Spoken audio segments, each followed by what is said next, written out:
در عرفه سالگرد پنجم برهم دادن توجپرومبانک یک گروه امانتگزاران فریب خورده این بانک مفلس شده به پرزیدنت تاجیکستان امامعلی رحمان، رئیس مجلس ملی رستم امامعلی و رئیس دستگاه پرزیدنت آزاده رحمان خواستند تا به داد آنها برسند و پولهای در توجپرومبانک درمانده آنها را برگردانند. صالح صمدوه یکی از این امانتگزاران میگوید با گذشت 5 سال از برهم دادن توجپرومبانک و تعیین چندین مدیر موقت برای حل مسائل مربوط به پسندازهای مردم در این بانک آنها را تا حال همچون جبر دیده اعتراف نکردند و پسندازهایشان را پس ندادند. آخر ما باور کردیم به همین دولت دموکراتی، به جناب عالی، هیچ ما امید نداشتیم که ما را در این حالت میمانند. شما ببینید که همه ما از سن 70 گذشتگیم.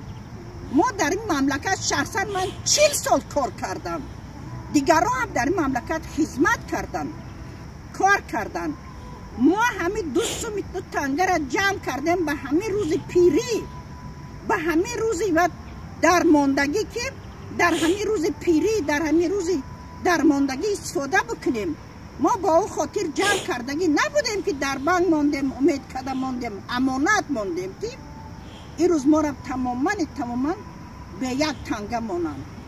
این کل از روی انصاف، از روی وجدان، از روی قانون با یگان چیز، نه به قانون راست می آید، نه به انصاف راست می آید، نه به آدمگری راست می آید. آخر ما چیکار کنیم دیگر؟ هیچ علاج نداریم، تماما علاج نیست دیگر، هیچ علاج نیست تماما. من در همین 5 سال از دوام انسولت گرفتم. یک دست پای من 6 ماه کار نکرد، 6 ماه من بالای جاگه بودم.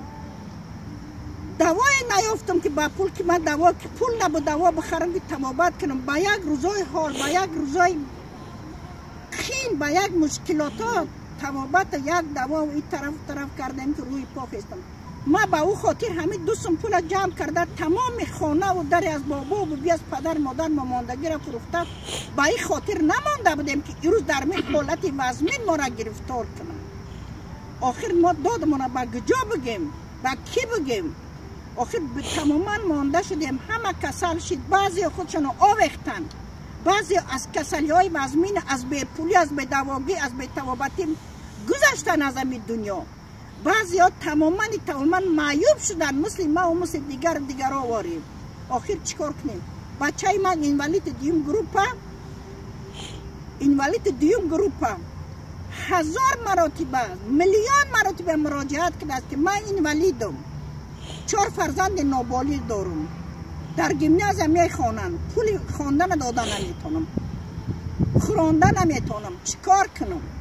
آخر ما حیران، یگان مثلا نسبت همین کار ما هیچ کس دقت نمیده، هیچ کس. چیکار کنیم؟ بسیار از شما بازم خواهش میکنم که کمک کنیم برای ما. میگویند این امانتگزاران اکثر سالخورده در مراجعت نامه‌شان به امامعلی رحمان، رستم امامعلی و آزاده رحمان بانک ملی تاجیکستان ماه فوریه سال 2017 ارائه کمک‌های دولت برای نجات توجپرومبانک و فونومبانک را بیهوده دانسته هر دو بانک بحران زده را برهم داد. در هر دو بانک از همان وقت مدیر مخصوص عمل میکند. فونومبانک سال پیش خبر داد که حساب و کتابش را با اکثریت میزاجان خود انجام داده است، ولی ده تن از آنهایی که در توجپرومبانک پول گذاشتند شکایت دارند که با گذشت اینک 5 سال از زمان برهم دادن این بانک نتوانستند پولهای خود را پس بگیرند.